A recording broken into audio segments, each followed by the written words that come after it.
Hello students, how are you? This is our second chapter for geography. Chapter name is Natural Resources, Soil, Water and Wildlife. In this chapter we will discuss about all this.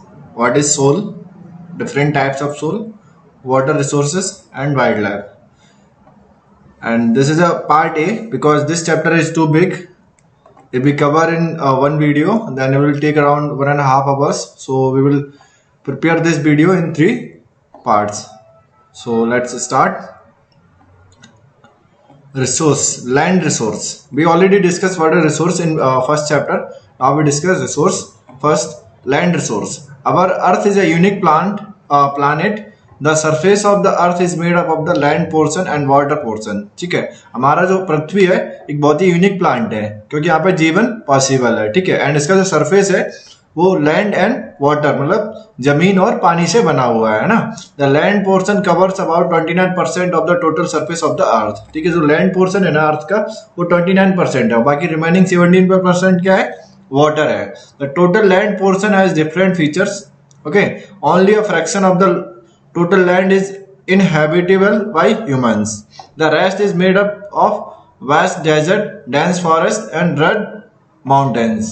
ठीक है, जो land portion है उसमें से बहुत ही कम parts है portion है जहां पर ह्यूमंस हम लोग निवास करते हैं. बाकी पार्ट्स पे क्या क्या आपका डेजर्ट्स है, बहुत ही घना जंगल है और माउंटेन्स है. The Rocky slopes of the mountains, low lying areas prone to flooding during rainy season, dry and sandy deserts area. Regions covered by continental and mountain glacier and thick forested areas are generally less populated or uninhabited. ठीक है, क्या है जहाँ पे desert है, जहाँ पे mountains वगैरह है और जहाँ पे फॉरेस्ट है वहाँ पे क्या बहुत ही कम पॉपुलेशन रहती है ना. In fact 90% of the population covers only 30% of the total land area. Mean जो 29% है ना टोटल एरिया का, उसमें से 30% पे ही सिर्फ और सिर्फ 90% पॉपुलेशन निवास करती है ना. People trend to live on plains and river valley that offer suitable land for agriculture. It also easy to build homes and other construction on them as they are densely populated area of the world. Specially जहाँ पे plane and जहाँ पे river valley होती है ना वहां पे लोग ज्यादा निवास करते हैं क्योंकि वहां पे क्या ना उनको एक तो जमीन अच्छी मिल जाती है, उपजाऊ होती है, वहां पे खेती किसानी अच्छे से कर सकते हैं. बाकी जो भी कंस्ट्रक्शन वर्क वगैरह है वो आसानी से किया जा सकता है. सो बेसिकली प्राचीन समय से जब भी मनुष्य यदि अपने सभ्यता को मतलब स्थापित करता है तो मोस्टली रिवर वैलीज के आसपास ही करता है. Okay, now we will discuss about kinds of land. In regards to ownership, land can be divided into two. First one, private land, and second one, community lands. Now, what is private land? Private land is owned by individuals. It is used by individual or higher family members. It is used for personal purpose only. है ना, जो रहती है एक private land क्या individual के द्वारा on की जाती है, मतलब उसका इंडिविजुअल मालिक होता है. ठीक है, और उसके पर्सनल पर्पस में हमेशा यूज की जाती है.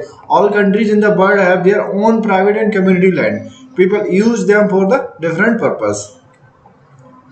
Now community land, this land is owned by community for a few common purpose like collection of fruits, medical herbs, nuts, water, vegetables, grains, etc. It is also termed as the common property resources. Now we discuss about land use pattern. Use of the land varies from country to country. The term land use pattern is used to indicate the different use of the lands. मतलब क्या है, land का use किस किस तरीके से किया जाता है ये डिपेंड करता है वहाँ के लोगों के ऊपर, वहाँ की गवर्नमेंट के ऊपर, है ना. तो जैसे यहाँ पे चार्ट दिया गया है एरिया वाइज, है ना, कितना परसेंटेज एरिया है और किसके द्वारा यूज किया जाता है. जैसे ब्राजील का 9% एरिया क्रॉप लैंड मतलब खेती किसानी के लिए किया जा सकता है, 20% पास्चर के लिए, 66 पे फॉरेस्ट है और 5% अदर यूज में आता है. ऑस्ट्रेलिया में 6% है, पास्चर में 56 है एंड फॉरेस्ट 19% है एंड यूज जो अदर यूज जो 29% है. ठीक है, तो आप इसमें से पता कर सकते हैं कौन सी कंट्री में सबसे ज्यादा क्रॉप लैंड है. इसमें से हम देखते हैं तो इंडिया में 57% जो एरिया है वो कृषि योग्य भूमि है ना, एंड पास्चर ये हमारा 4% है एंड फॉरेस्ट 22% पर फॉरेस्ट है, ओके, एंड 17% पे क्या अदर यूज में आता है, ओके।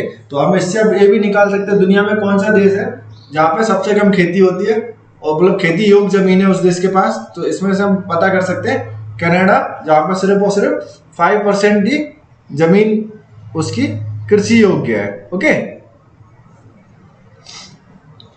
अब हम बात करेंगे, अच्छा, पास्चर माने क्या होता है, चरना, ठीक है, जहाँ पे हमारे जो एनिमल्स रहते हैं उनके लिए चारागाह होता है ना, वो हमारे इंडिया में सबसे कम, सॉरी जापान में सबसे कम है, इंडिया में 4% है, कनाडा में भी 4% है, okay. Now the following conclusion can be drawn from the above land use pattern of selected country of the world. Now we discuss the UK, मतलब United Kingdom 46% has high percentage of area under pasture, मतलब जहाँ पे चारागाह है, as India has 57 under cropland, मतलब यहाँ पे कृषि की जा सकती है।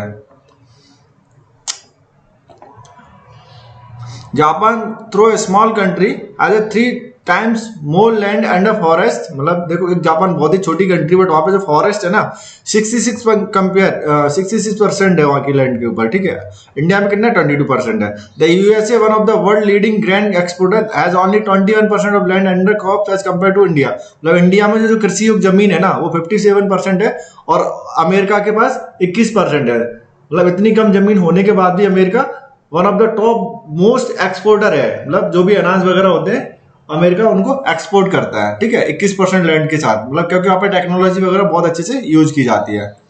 Among these countries India has considerably high percentage of area under crop land, ठीक है। तो आप बोल सकते हैं मतलब जहां पे सबसे ज्यादा कृषि योग्य जमीन है, ठीक है। अब हम बात करेंगे factor influencing land use pattern, मतलब वो कौन कौन से फैक्टर है जिसकी वजह से वहां का जो लैंड और जो भूमि है उसका यूज करने का पैटर्न किस तरीके से चेंज होता है। Due to several reason the land use pattern varies in different countries, the following factor can be studied. First one climate, second one topography, third one type of soil, fourth one availability of water and fifth minerals and technology and human resources. Now first we discuss climate. Climate क्या होता है, वहां का मौसम होता है ना। Land use pattern of any place is directly और indirectly influenced by the climate condition of that region. Climate is very harsh in the desert and equatorial regions, ठीक है, मतलब डेजर्ट और जो आपकी भूमध्य ये जो एरिया है क्लाइमेटेड इक्वेटोरियल रीजन, वहां पे जो कंडीशन होती है बहुत ही हार्श होती है ना, बहुत ही टफ होती है। Thus these area are not suitable for croplands and pasture, मतलब यहाँ पे आप कृषि और चारागाह सबसे कम मिलेंगे।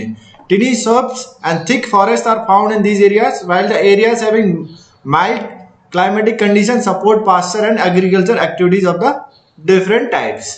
Now in this picture we will see this color of land is arable land, okay, and green color land is forest land and this color scrub and greedies, मतलब जहाँ पे छोटी छोटी घास पाई जाती है ना। एंड अनप्रोडक्टिव लैंड ये आपका जहाँ पे कोई यूज नहीं है, ये रेगिस्तान है हमारा पूरा, ये पूरा आपका कूल डेजर्ट है, okay. And major urban areas, यहाँ पे क्या है जो आप देख रहे हैं इस कलर के, यहाँ पे मेजर अर्बन एरियाज है, यहाँ पे जो पॉपुलेशन है ना बहुत ज्यादा है, dense, okay. Now we discuss topography. Well drained plain regions, especially the river valleys, provide suitable condition for agriculture activities and pasture. Such type of land use pattern attracts huge number of peoples. Now, third type of soil. An adequate and well-planned land use pattern can be seen in the areas having fertile soils. मतलब जहाँ पे भी जमीन उपजाई होती है वहाँ पे सारी चीजें बहुत अच्छे से होती हैं और वहाँ का जो जमीन है उसका प्रॉपर यूज किया जाता है। Areas like cold and hot deserts are infertile. ठंडा और गर्म डेजर्ट में क्या जमीन उपजाऊ नहीं होती है ना, there are free from proper lands use, but on the other end the plain areas which are flooded regularly by river have fertile सोil, जहाँ पे बाढ़ वगैरह आती है वहां की जमीन बहुत ही फर्टाइल होती है। Now availability of the water, पानी की कितनी उपलब्धता है वहां पे ना। For intensive agriculture practices the availability of water is essential. All types of forest, crops, pasture etc needed plenty of water to survive, okay. As water is basic need of all the living beings, thus its availability is essential both for the human settlements and land use betterment. land use patterns. Okay, now we discuss minerals. The despites of minerals highly influences the land use pattern of a region. For example, a region like Chota Nagpur having mineral deposits are used for mining purpose. Huge industries can be set up in the vicinity. The areas rich in the mineral deposits are more suitable for the industrial growth. जहाँ पे minerals वगैरह होंगे वहाँ पे क्या factories वगैरह बहुत होंगी, तो वहाँ पे इंडस्ट्री वगैरह आप प्रॉपर तरीके से सेटअप कर सकते हो. Then technology and human resources. The modern and scientific technology are very important for a nation. Human resources use technology to convert the natural resources into the valuable products that fulfill the requirement for the people. Professionals along with the technology are necessary for a successful land use. Okay, so ये हमारा part first था जहाँ पे हम लोगों ने बात की रिसोर्सेस, लैंड रिसोर्सेस के बारे में. ठीक है, और हम लोगों ने बात की kinds of land, then land use pattern के बारे में बात की, different countries in world. Okay, then factor influencing land use patterns. First one, climate, topography, type of soil, availability of water, minerals, technology, and human resources. Okay, so this one part A. Next two video will come for this chapter. So thank you. Hope you understand.